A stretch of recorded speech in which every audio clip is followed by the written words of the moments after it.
pengen muntah masalahnya.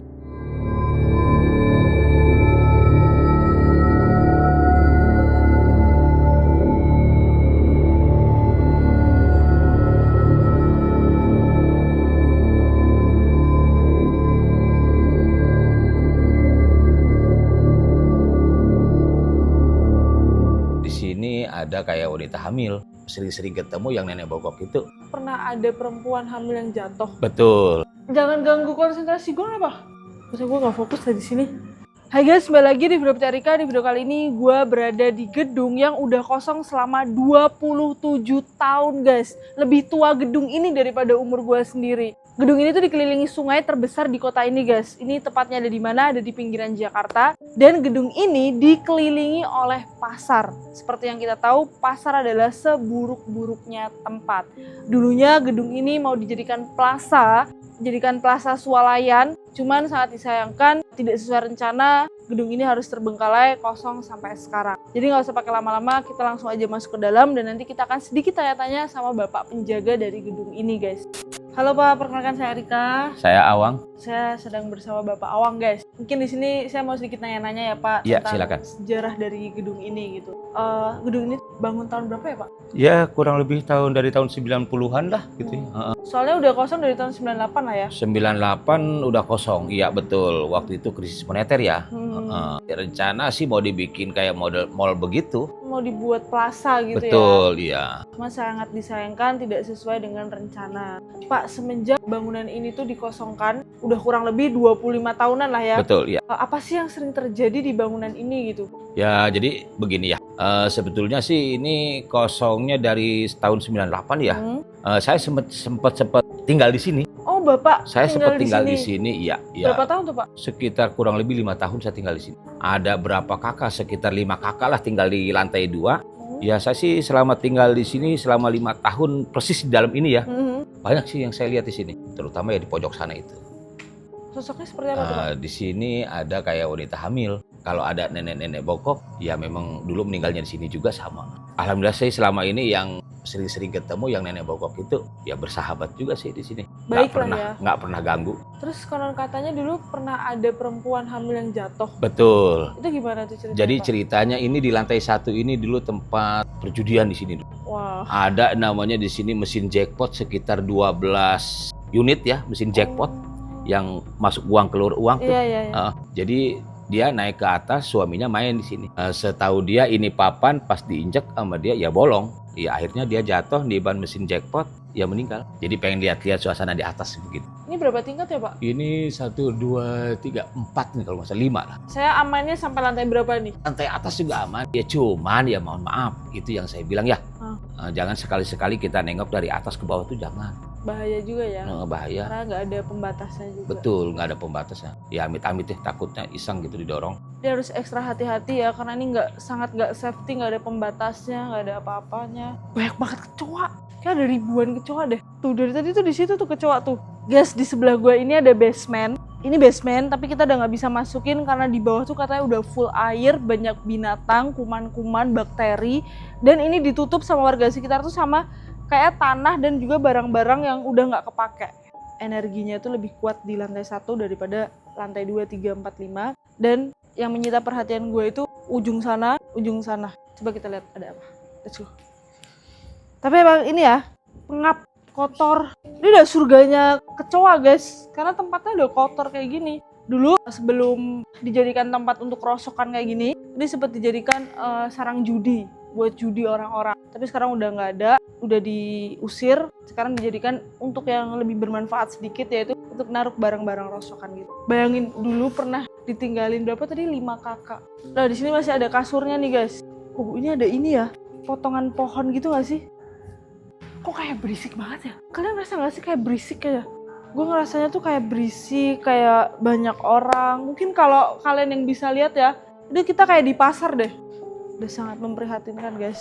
Ini ada orang gak sih? Ada suara musik guys. Nah dia ada kasur juga. Itu kayaknya kamar mandi deh. Pantes. Tadi gue menyita perhatian gue ujung sini sama ujung sini. Ternyata ujung sini tuh adalah kamar mandi. Let's go. Banyak kelelawar ya guys. Selain ada kecoa, ada kelelawar, ada nyamuk. Yang penting nggak ada ular sih. Gila, kondisinya udah sangat memprihatinkan ya. Oh, suara tek itu dari sini guys, suara air. Gue sekarang lagi ada duduk di bagian ujung di lantai 1, yaitu di dekat kamar mandi yang super lembab dan juga sangat menyita perhatian. Gue ngerasa di sini banyak banget berisik, kayaknya tabrakan-tabrakan energi yang bikin suasana jadi tambah pengap dan juga panas banget loh. Sangat disayangkan bangunan ini yang dulunya direncanakan sebagai pusat perbelanjaan swalayan untuk masyarakat sekitar, tapi tidak sesuai rencana, tidak sesuai ekspektasi dari pemilik gedung ini, karena gedung ini tuh jadi di saat krisis moneter gitu. Pemiliknya tidak bisa survive, tidak bisa mengembangkan setelah krisis moneter itu hilang. Sangat disayangkan. Jangan ganggu konsentrasi gue apa? Gue gak fokus di sini, panas banget. Sangat disayangkan, gedung ini sangat memprihatinkan. Pemiliknya tuh berharap ini jadi pusat perbelanjaan swalayan untuk masyarakat sekitar, tapi tidak sesuai harapan, tidak sesuai ekspektasi. Gedung ini harus kosong, terbengkalai dari tahun 98. Sebenarnya setelah melewati krisis moneter, gedung ini bisa survive kan, bisa dibangun lagi, bisa diperbaiki lagi. Cuman pasti ada alasan-alasan khusus dan alasan-alasan lain selain alasannya krisis moneter, sehingga gedung ini tidak digunakan sampai sekarang.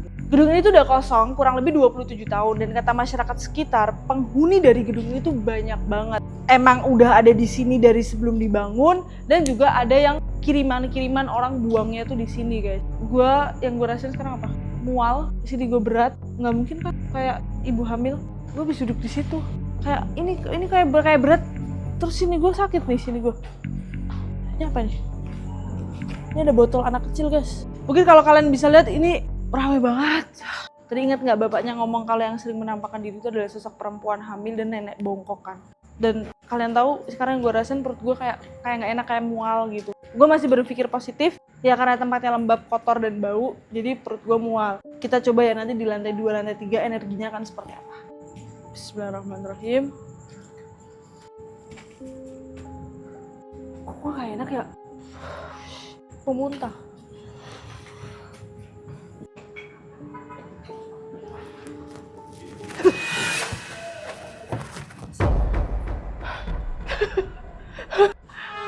Gue pengen muntah masalahnya.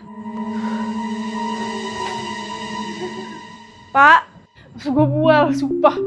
Di sini pernah ada suatu kejadian yang menyedihkan ya, yang seorang perempuan jatuh dari lantai 2 ke lantai 1 terus kena mesin judi. Terus ada juga yang mencoba di gedung ini namun tidak berhasil karena ketangkap warga. Setiap masalah itu pasti nanti kalian akan menemukan hal-hal indah di belakang nanti. Jadi hadapin aja, tenang aja. Pasti nanti akan ada hikmahnya di balik itu semua. Pokoknya pesen gue jangan pernah melakukan hal-hal bodoh. Karena ketika kalian melakukan perjanjian dengan mereka yang tidak terlihat, melakukan perjanjian dengan iblis, itu pasti sangat amat beresiko. Baik untuk kalian atau orang-orang di sekitar kalian. Tadi kan bapaknya ngomong ya kalau di lantai 2 ini pernah ditempatin 5 kakak. Nih bekas-bekasnya guys. Nih bilik-biliknya nih. Nih terus sana juga tuh. Tapi karena alhamdulillahnya sekarang mereka udah pada punya rumah, udah pada punya tempat tinggal. Jadi tempat ini udah gak ditempatin lagi. Bahaya juga sih tinggal di tempat kosong ini, sangat beresiko ya. Barusan ada angin dari sana. Kalau tiba-tiba ada angin yang sangat kencang dari satu arah, berarti kayak mereka tuh semua datang. Gue rasa nih, mereka semua di sekeliling gue nih. Gak apa-apa, ingat manusia lebih mulia. Sebenarnya gedungnya tuh gak ada isinya ya guys, gak ada propertinya juga. Cuma gak tahu kenapa kayak energinya tuh kuat banget, menurut gue malah lebih ke negatif. Sehingga fisik gue kayak gak kuat gitu loh, kayak energi gue keserap sama mereka. Tapi di sisi lain gue juga sedih sih sama keluarga dari pemilik gedung ini. Mereka pasti sangat berharap ya membangun gedung sebesar dan seluas ini bisa menjadi swalayan, bisa menguntungkan untuk masyarakat dan pemilik dari gedung ini. Tapi malah jadi mangkrak terbengkalai kayak gini. Ya itu adalah ujian orang kaya guys. Bentuk ujian orang kaya tuh gue kasih tahu. Kalau kata orang Jawa tuh urepku ya meng wang sinawang gitu. Kita ngeliatnya kayak seneng-seneng aja, padahal ya ujiannya pasti juga lebih besar. Dan kalian tahu gak, semakin banyak pendapatan kita, masalahnya tuh semakin besar. Sepertinya gue tidak bisa meneruskan ke lantai 3 dan 4 dan 5 karena kondisi gue kayaknya gak mungkin deh. Karena gue udah mual, udah capek, gak tahu gue ke-trigger sama cerita yang terjadi di sini atau mereka mau masuk tapi gak bisa sehingga kayak badan gue pro dan kontra gitu. Kita gak ada yang tahu ya. Karena segala sesuatu yang mistis, segala sesuatu yang goib itu tidak pernah masuk akal. Tapi itu memang beneran terjadi. Dan mereka tuh jaraknya nih sama manusia tuh seperti ini. Deket. Dan mereka nih kayak di pasar aja, kayak kita nggak kenal aja. Kayak nggak kenal, cuma mereka berlalu lalang aja gitu. Gue mau ngasih tau juga ke kalian, kalau gedung ini tuh dikelilingi oleh sungai terbesar di kota ini. Yang dimana sungainya itu tuh sering buat diri guys. Dan dipercaya oleh warga sekitar, itu tuh penghuni-penghuni yang ada di sungai itu pada lari ke sini guys. Ya namanya juga tempat udah kosong puluhan tahun, terus kotor, lembab, tidak dirawat, terbengkalai, udah pasti menjadi tempatnya mereka yang tidak terlihat. Tapi ya guys, yang mendominasi tempat ini tuh adalah perempuan. Jadi banyak penghuninya tuh perempuan, yang ibu hamil lah, yang perempuan berambut panjang lah, yang nenek-nenek bongkok lah, semuanya.